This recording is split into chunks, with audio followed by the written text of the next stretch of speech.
अगर आप अजमेर से सीधे मेवाड़ की तरफ आगे बढ़ोगे तो आपको रास्ते में पर्वतों से घिरा हुआ एक भयानक जंगल मिलेगा। ये इलाका है दिवेर छापली। प्राचीन काल का रावत राजपूतों का गढ़ छापली ये वही इलाका है जहां महाराणा प्रताप की तलवार ने मुगलों को घोड़े सहित काट डाला था। ये वही इलाका है जहां वीर पिता के वीर पुत्र कुंवर अमर सिंह प्रकोप बन मुगलों पर टूट पड़े थे। यह इलाका गवाह है महाराणा प्रताप के युद्ध की विजय का। यह इलाका गवाह है दिवेर के युद्ध का, जहां महाराणा प्रताप ने मुगलों से संपूर्ण मेवाड़ को आज़ाद करवाकर एक बार पुनः मेवाड़ पर सूर्यवंश की हुकूमत का परचम लहरा दिया था। तो आइए जानते हैं आखिर हल्दी घाटी के युद्ध के बाद कैसे महाराणा प्रताप ने मुगलों पर चढ़ाई कर मेवाड़ को अकबर के चंगुल से आज़ाद करवा लिया। तो आइए शुरू करते हैं इतिहास की किताबों से मिटाई जा चुकी महाराणा प्रताप की युद्ध की कहानी को। उम्मीद है आपने इस वीडियो को लाइक ज़रूर किया होगा। चलिए शुरू करते हैं। हल्दी घाटी के भयानक संग्राम के बाद महाराणा प्रताप अपनी समस्त सेनाओं के साथ कुंभलगढ़ आ गए। मुगल सेनापति मान सिंह की लाख कोशिशों के बावजूद महाराणा प्रताप को कैद करने में वो नाकामयाब रहा। इस समय तक गोकुंदा, चित्तौड़, दिवेर और उदयपुर सहित लगभग आधा मेवाड़ मुगलों के अधीन आ चुका था। इन जगहों पर मुगलों के थाने तैनात हो चुके थे, जहां पर हर समय भारी मुगलिया फौज तैनात रहती थी। बेशक इस वक्त आधा मेवाड़ अकबर के कब्जे में था, परंतु यहाँ के राजा महाराणा प्रताप अकबर के अधीन नहीं थे। वो तो संपूर्ण मेवाड़ की आज़ादी के लिए पुणे एक युद्ध की तैयारी पर थे। परंतु वो राणा जिसने अकबर के विशाल लश्कर को तहस नहस कर दिया हो, जो हर वक्त अकबर की सत्ता और उसकी सियासत को धिक्कारता हो, वो राणा यूं आज़ाद घूमे, ये अकबर को मंजूर नहीं था। इन्हीं वजहों से हल्दी घाटी युद्ध के मात्र 1 साल बाद अकबर ने एक बार फिर शहबाज खान के नेतृत्व में एक भारी सेना महाराणा प्रताप को काबू में करने के लिए भेजी। शहबाज खान ने घोर रात्रि में कुंभलगढ़ के किले को चारों तरफ से घेर लिया। हल्दी घाटी जैसे भयानक संग्राम के तुरंत बाद महाराणा प्रताप इस वक्त कोई नया युद्ध नहीं चाहते थे, इस कारण उन्होंने किले को त्याग दिया। इस तरह कुंभलगढ़ पर भी अकबर का अधिकार हो गया। इधर महाराणा प्रताप अपने सैनिकों के साथ मन की आवाज़ नामक एक गांव की पहाड़ी पर पहुंचे। अगले कुछ महीनों तक ये जंगल, ये पर्वत और गुफाएं ही महाराणा प्रताप का घर थी और समय समय पर महाराणा प्रताप अपने ठिकाने बदलते रहते थे। इस समय के दौरान भी अकबर ने महाराणा प्रताप को अपनी कैद में लाने का हर हथकंडा अपनाया। उसने 3 बार 1-1 लाख की फौज भेजी महाराणा प्रताप को कैद करने के लिए, लेकिन नाकामयाब रहा। वक्त कठिन था, परंतु दिल में मेवाड़ पर स्वराज की पताका फहराने की सौगंध उनको चैन से बैठने भी नहीं देती थी। परंतु न बड़ी सेना और ना ही बड़ा धन मेवाड़ पर स्वराज का केसरिया लहराए कैसे। इन्हीं चिंताओं में मगन महाराणा प्रताप के समक्ष उस वक्त के मेवाड़ के नगर के सेठ भामाशाह महाराणा की सेवा में उपस्थित हुए। उन्होंने महाराणा से खम्बागणी हुक्म करते हुए कहा, मेवाड़ धनी, आप अपने घोड़े की कमान मेवाड़ की तरफ मोड़ लीजिए। अन्नदाता, हुक्म धन की कमी से अपने विचार को मत बदल लेना। मेरा पुरखों का कमाया हुआ समस्त धन आपके चरणों में रखता हूँ। मेवाड़ी धरा मुगलों की गुलामी से आतंकित है, इसका उद्धार कीजिए। भामा शाह द्वारा दिए गए इतने बड़े खजाने को देख महाराणा के रक्त में एक बार फिर उबाल आ गया।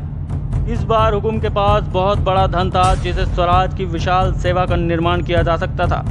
12 जून सन 1582 को महाराणा प्रताप ने अपनी सेनाओं के साथ काला गुमान के पर्वतों की तरफ बढ़ना शुरू किया। दिवेर छापली के पर्वतों को गोरम घाट की चोटी पर महाराणा प्रताप ने अपनी सेना के साथ डेरा जमाया और स्वयं महाराणा प्रताप शिव भक्ति में लीन हो गए। इन पर्वतों पर महाराणा के शिव मंत्रों से प्रसन्न हो यहाँ तपस्या कर रहे मुनि रूपकनाथ जी महाराज ने उनके पास आकर पूछा, आपकी तपस्या के पीछे आपको क्या फल मिलना चाहिए। तब महाराणा ने मुनि से कहा, मेवाड़ की आज़ादी। मुनि ने राणा श्री से कहा, ये पूरा इलाका रावत राजपूतों का निवास है। मेवाड़ पर आपकी विजय पताका इन्हीं लोगों के सहयोग से लहराएगी। सिद्ध योगी रूपनाथ जी महाराज महाराणा प्रताप के गोकुलगढ़ की गुफा में ले गए, जहां मुनि ने महाराणा प्रताप को रावत सरदार श्री बागाजी से मिलवाया।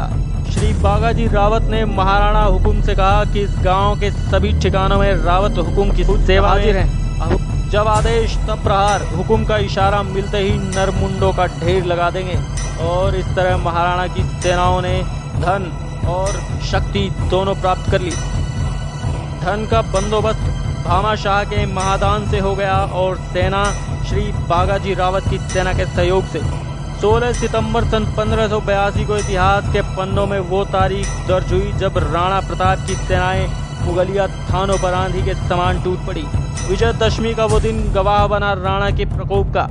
मेवाड़ के स्वराज का युद्ध के एक दिन पहले महाराणा प्रताप ने अपनी सेनाओं को 2 भागों में बांट दिया था। एक भाग का नेतृत्व अपने पुत्र कुंवर अमर सिंह को दिया, जबकि दूसरे भाग का नेतृत्व सब समय स्वयं वीर शिरोमणि महाराणा प्रताप कर रहे थे। 15 सितंबर की घोर रात्रि में दिवेर की डरावनी वादियों में महाराणा प्रताप ने अपनी सेनाओं को मुंह पर कोहराम बनकर प्रकोप बरसाने को कहा। हुकुम की सेनाओं में स्वराज की जो आग महाराणा प्रताप ने जगाई थी वो आज लावा बन चुकी थी। समस्त सेनाओं ने प्रतिघात के स्वरों में अपनी तलवारें लहराते हुए हर हर महादेव का जयघोष किया। अगली सुबह महाराणा ने दिवेर के मुगल थानों की तरफ कूच किया। हुकुम की सेनाएं मुगल थानों के आसपास के पेड़ों, पर्वतों और घाटियों में फैल गई। महाराणा हुकुम का आदेश मिलते ही सबसे पहला हमला कुंवर अमर सिंह के नेतृत्व में किया गया। कुंवर अमर सिंह ने दिवेर के मुगल थानों की घेराबंदी करते हुए दुश्मनों पर घमासान प्रहार किए। मेवाड़ी ओर से तीर तलवारों ने इतना कहर बरसाया कि मुगलों में हाहाकार मच गया। दिवेर थाने पर मुगलों के 2 सेनापति 50,000 की मुगल सेना के साथ हर समय तैनात रहते थे और इस वक्त अकबर का चाचा सुल्तान खान दिवेर के थाने का सेनापति था। सुल्तान खान ने अपनी सेनाओं के साथ अमर सिंह पर धावा बोल दिया। अमर सिंह सुल्तान खान की सेना को चीरते हुए सुल्तान खान के करीब जा पहुंचे। रक्त में नहाए हुए गुस्से में लाल अमर सिंह ने अपने भाले को इतने प्रहार से सुल्तान खान की तरफ फेंका कि उसका भाला सुल्तान खान के घोड़े सहित आर पार निकल गया। एक वीर पिता के वीर पुत्र अमर सिंह ने एक ही बार में मुगल थाने के सेनापति का भूत बना दिया। सेनापति घोड़े सहित जमीन में मूर्ति की तरह ढह गया। अमर सिंह के इस घनघोर वार से सुल्तान खान जमीन पर पड़ा फड़फड़ा रहा था, परंतु अमर सिंह के डर से कोई मुगल सैनिक उसकी सहायता के लिए आगे आने की हिम्मत नहीं कर पाया। तभी अकबर का सबसे खास सेनापति हाथी के शरीर के समान बहलोल खान ने अमर सिंह की तरफ बढ़ना शुरू किया। उसकी सेनाओं ने अमर सिंह को घेरना शुरू कर दिया। बहलोल खान हाथी पर सवार होकर अमर सिंह की तरफ बढ़ रहा था कि तभी रावत सरदारों ने अपनी तलवार से बहलोल खान के हाथी की टांगें काट दी। बहलोल खान हाथी सहित जमीन पर गिर गया और तुरंत एक घोड़े पर सवार हो गया और अपनी तलवार निकालकर अमर सिंह की तरफ तेजी से बढ़ने लगा। ये दृश्य देख महाराणा प्रताप भी रण के मैदान में उतर आए और आगे बढ़े। बहलोल खान को महाराणा प्रताप ने रोका। कुछ समय तक दोनों का युद्ध चलता रहा। कुछ देर तो महाराणा प्रताप यूं ही मजाक सा खेल खेलते रहे मुगलिया बिलाव के साथ, परंतु फिर भी वो नहीं माना। उसे हुकुम के सामने ही अमर सिंह पर भाला फेंक दिया।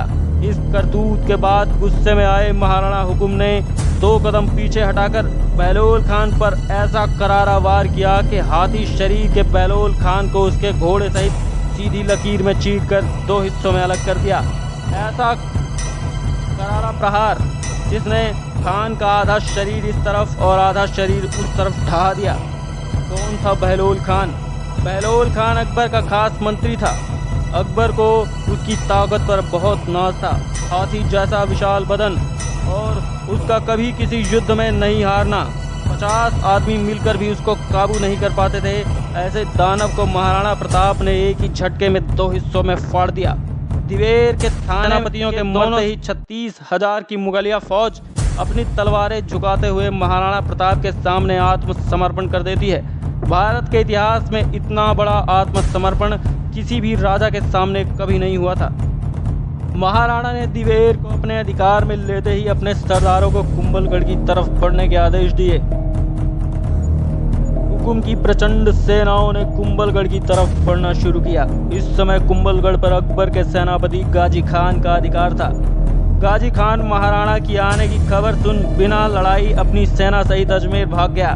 बिना किसी युद्ध के ही महाराणा प्रताप का कुंभलगढ़ पर भी अधिकार हो गया। जहां से उन्होंने गोकुंदा, चावंड सहित 32 मुगल ठिकानों और किलों पर अपना अधिकार कर लिया। इन किलों को गंगा जल से पवित्र करवाकर यहाँ स्वराज का केसरिया झंडा लहराया गया। महाराणा की सेनाओं ने अजमेर घाटी तक अपना दबदबा जमा लिया। जो इलाका मेवाड़ को दिल्ली से जोड़ता था, उस पर भी महाराणा ने अपनी हुकूमत का परचम लहरा दिया।